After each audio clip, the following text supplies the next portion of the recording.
Hello and welcome to Communication Conflict Resolution Week 8. I'm your instructor, Michael Betker. This week we're going to be tackling Chapter 3, Deconstructing Conflicts. Of course, that's my information there. You guys know that by now, I think.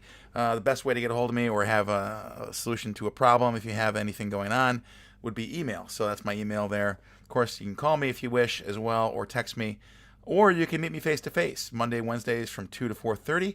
Would love to meet you guys if you have any desire. All right, so here is our week in review here quickly. Week 8, things to make and do. Obviously, watching this video is important, so do that. And then, of course, along the way, I'd like you to also read the chapter 3 on deconstructing conflicts. Lots of information in here in this chapter.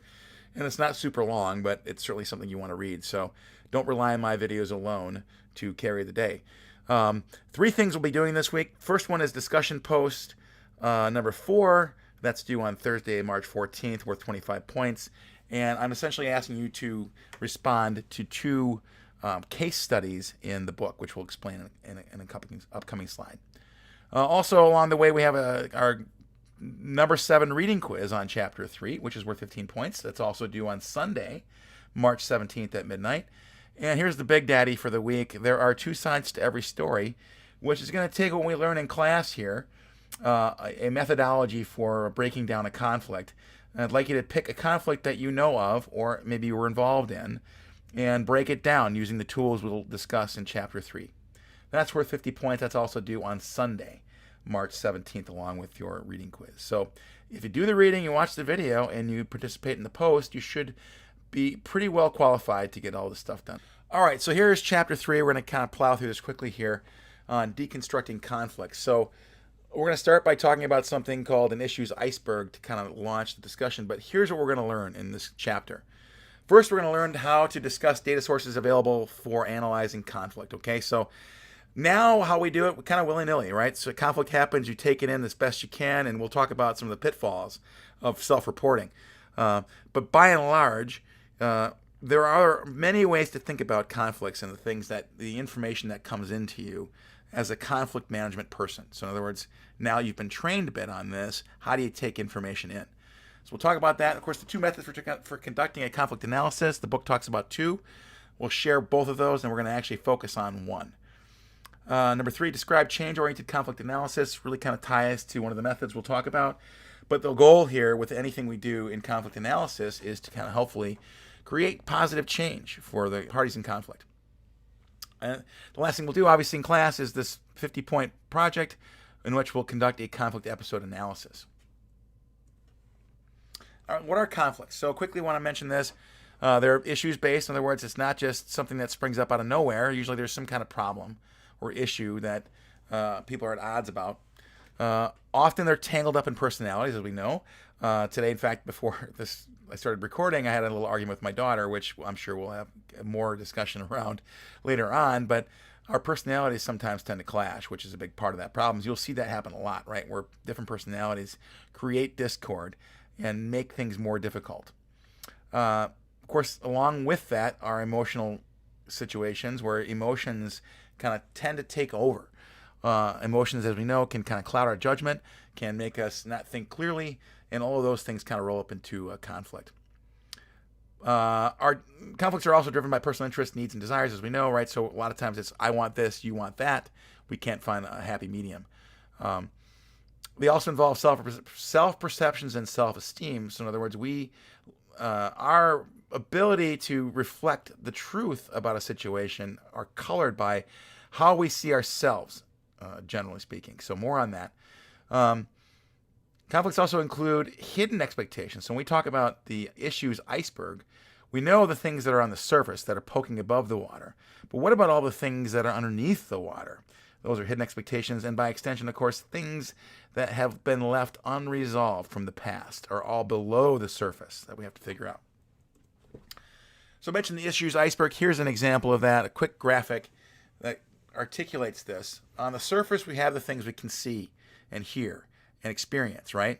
My roommate's a jerk, or my roommate doesn't clean the dishes, or that driver just cut me off, right? All of these things you see, the things you see, the tangible stuff. Well, what's going on underneath the iceberg tip? What's under the water? Let's find out. So here's another way of looking at this graphically. I recreated this from the book. But above the water there, obviously it's my choppy sea there, are the issues at play, right? The things we know of. Now, invariably, there's always stuff that's driving that underneath there. So that's what we want to kind of uncover. In a way, we're kind of detectives, right? We're trying to get to the root cause of some of these conflicts. And invariably, most folks don't know some of these things that are playing a part in the conflict itself. So, for example, personalities, right? You might have, like, if you've ever taken Myers-Briggs, I think I've had you guys take that before, or some of you at least. But everybody's got a different personality, and we have certain preferences for our personalities. If that's part of the problem, right? In some cases, certain personalities don't get along with others as well. Emotions, certainly, as we know, can play a part in that, especially if it's a charged situation, and often conflicts are emotionally charged. That tends to short-circuit our thinking. Of course, issues, needs, and desires are coloring kind of our decision-making. Self-perception and self-esteem, a layer down from that. Even things like hidden expectations and unresolved past issues are really at the bottom of the iceberg there. Things that are deeply hidden, things you wouldn't see on first glance. So I guess the takeaway for me here is that really things are much more complex than they appear. Okay, so just know that going into any conflict, that there's all this stuff happening underneath the ocean, just below the surface that you have to uncover. I love what the book does here, and it uses 3 conspiracy examples to kind of paint this picture.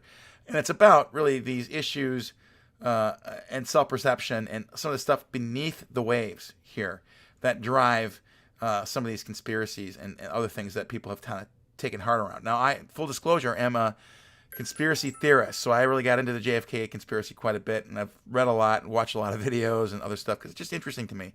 Same thing with, well, not so much with the Princess Diana, although I remember where I was when she passed away. I was working at a place where I was bartending. I remember seeing the news flash come on, and I remember just being floored by that. Same thing with 911. We can all probably remember, if you're old enough to remember where you were when it happened.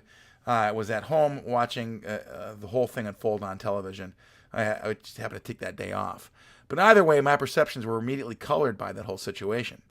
And invariably, I started asking questions about each of those, right? So my own personality, emotions, issues, needs, desires, etc. were all kind of filtering this information I was taking in. And invariably what happens is everybody does that. So let's take JFK, for example, quickly. Now, obviously, people think there was more than one person who shot JFK. There's lots of folks who believe that way, right? In spite of all the evidence, but there's a lot of it, right? So everybody has a filter and everybody has an opinion about this. And what happens is you get this perpetuated sort of conspiracy theory that continues to proliferate. Same thing with Princess Di. Now, I don't know the whole story, but I know she was trying to get away from paparazzi and invariably suffered from a car crash that took her life and Dodi Fayed, her lover's life as well. A lot of stuff going on around that as well and conjecture into this thing. And again, it's what's going on here below the surface. And people tend to expound upon that and create more questions around the situation. Same thing with 911, right? Now, you've watched some of that, and the final 9/11 commission deemed that it was what it was. A plane crashed into various places and caused these issues. But honestly, if you do a little digging, you'll find a lot of information kind of going at that runs counter to what the state will have you believe.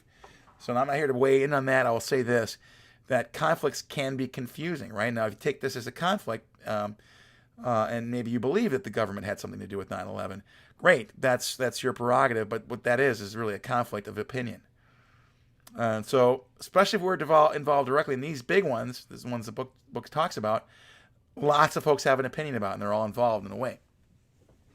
So here's what you want to ask when asked to relate about what happened in a conflict, right? So some of you may have a focus on the most dramatic act. So let's think about 911. Obviously, the plane crashing into the building is the big thing that people look at most. But then even beyond that, they'll look at what happened to the building directly afterwards and things like that. So, but what's the most dramatic thing that happened? Then focusing on that, right? So that's short-sightedness almost in a way.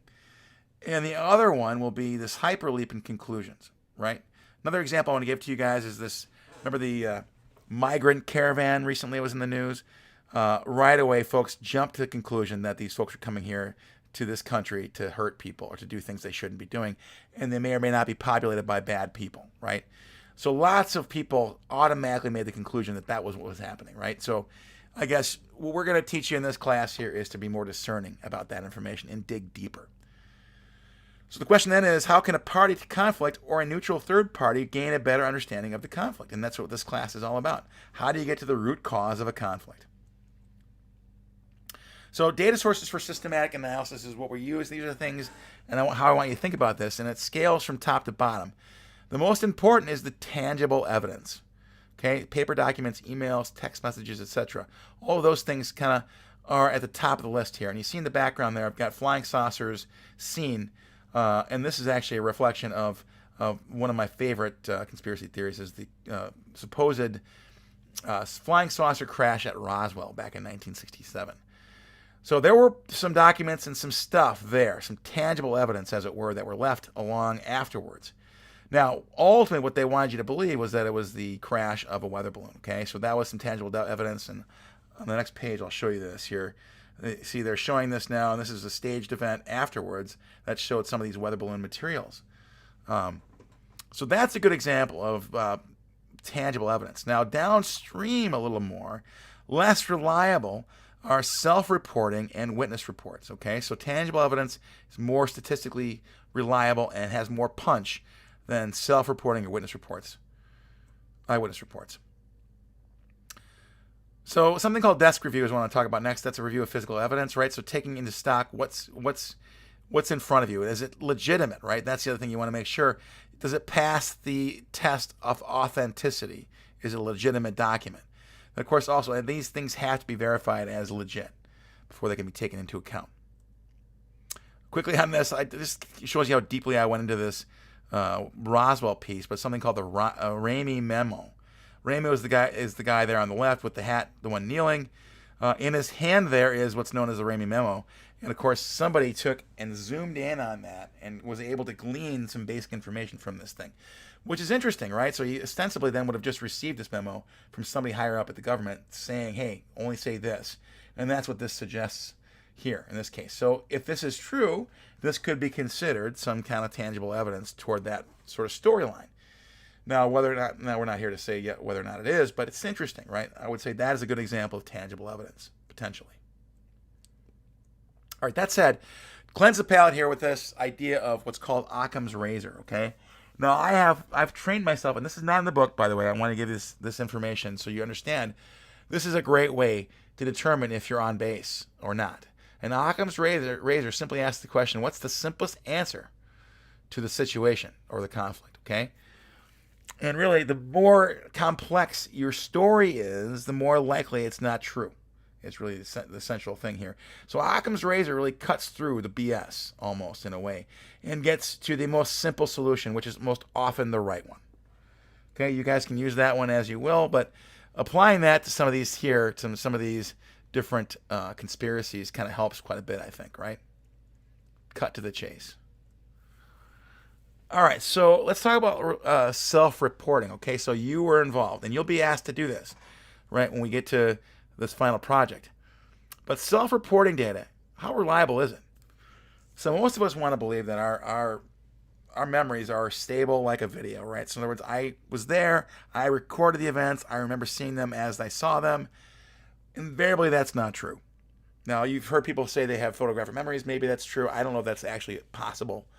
Because over time, we have memory decay and things change. Our brains tell us something different over time. And so it's not like a video as much as you want to believe that it is. By extension, of course, during an emotional situation, especially, we can't possibly attend to all the things that are happening. We tend to take in the things that are the most arresting to us. And maybe it's a car crash situation, but maybe you didn't catch that somebody was trying to walk across the street right before the accident, let's say. The other thing I want to mention, too, is that scientists today recognize that memory is not a representation of the past, but very much a reconstructive process. So we have a memory, and then we kind of rebuild that over time, right? So we have a recollection that's not one for one. It's not a videotape, okay? And it's far more fallible than people realize. All right, so 3 things, all right? So here's how we can determine whether or not it's reliable. Know this, your perception skills, your selection is selective. You're selecting bits and pieces of the whole, right? So you're not taking everything in. And then what you're doing is you're putting things into buckets, right? You're taking what you chose and selected to perceive and put them into buckets quickly, right? And this happens all in an instant in a lot of cases, right? And then, of course, you apply an interpretation. A lot of times it seems to fit in a very neat sort of orderly way. Now, I'll harken back to the video clip we played for 12 Angry Men some time ago, where you had one person who was asking questions about a young man's guilt or innocence. And everybody else had already kind of made their mind up. They made selections, they organized everything, and they interpreted the data as such that the boy was guilty. Now, obviously, we want to kind of at least ask some questions before we make those decisions, right? So that's the key. But self-reporting data can be kind of scurrilous at best if you don't follow the rules. So I encourage you guys to watch this video quickly about self-reporting. It's a Judge Judy clip, and it's just letting emotions get in the way is really kind of where you got these false perceptions about this relationship. So enjoy that. It's a short little clip, 2.5 minutes.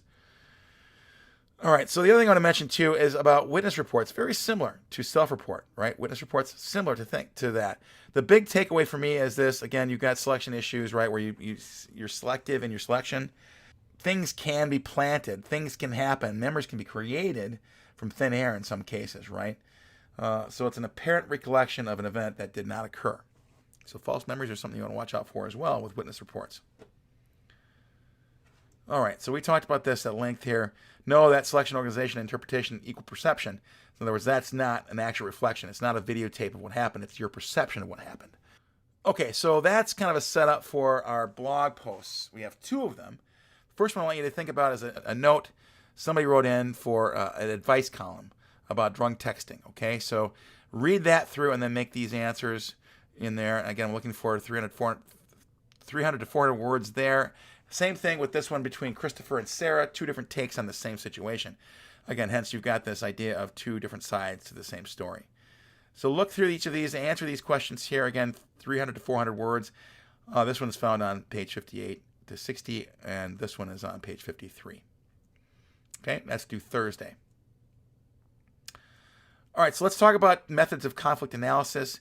The 2 types here the book talks about. Weir's conflict map, developed by Paul Weir in 1979, and more recently the Hocker-Wilmot Conflict Assessment Guide from Joyce Hocker and William Wilmer from 2014. A little more current, and that's the one we'll be focusing on more.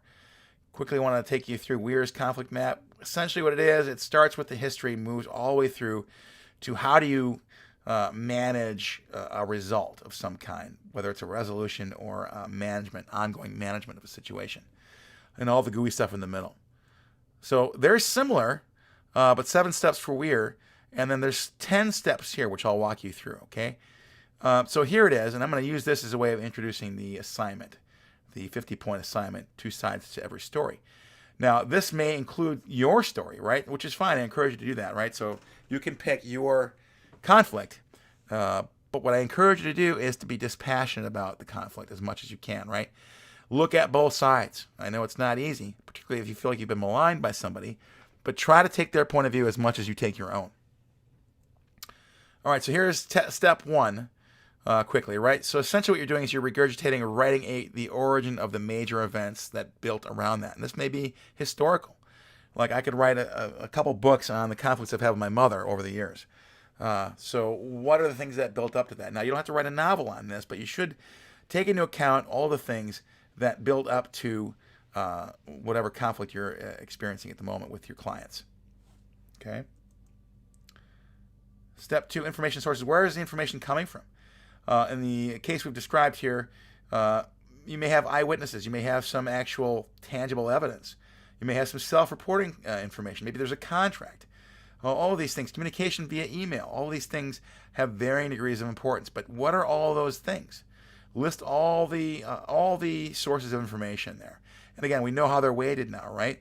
The tangible stuff is more important in a lot of cases, in fact, more statistically viable than is self-reporting. Step 3 is the context. And really that is broken down into 3 spots, 3 ways. The culture, the political unit, and organizational unit. And by the way, I encourage you guys to read this through in your books as well. They give you an example. The context is the environment. So in other words, where did it take place? And I'd like you to do this in layers, right? The cultural one is more broad, right? So what's going on? Let's use this example here of the university and its business practice, right? So that's a culture, right? So what's the culture of the Warhawk culture? Not sure, but you can kind of make some assumptions there based on our culture. What about how do disputes get handled within our culture, right? So drilling down a layer from that, what happens if you have a dispute with somebody, and where do you take that dispute with another student, for example? That's known as political unit. Okay, so how do things get resolved? What's the mechanism behind that? And then even below that, maybe if it's a renting issue, in this case here, you've got housing units and other regulatory folks, and maybe the renting property are known as organizational units. So it scales up and down from cultural to political to organizational. So like you within your context to describe each of those. Number 4, step 4 is the primary parties who are all involved, right? So it's not just you and your roommate. In some cases, it might be other groups. Maybe it's at work and you got other employees who are involved, maybe a manager or maybe 2 managers. But take into stock everybody. It's not just you and the other party. Number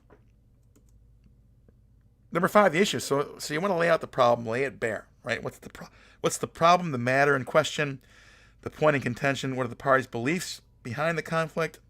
What are they fighting about? All that stuff's important, right? So laying out the issues in a nuts and bolts fashion. Again, try not to do this from your point of view if you're involved in the conflict.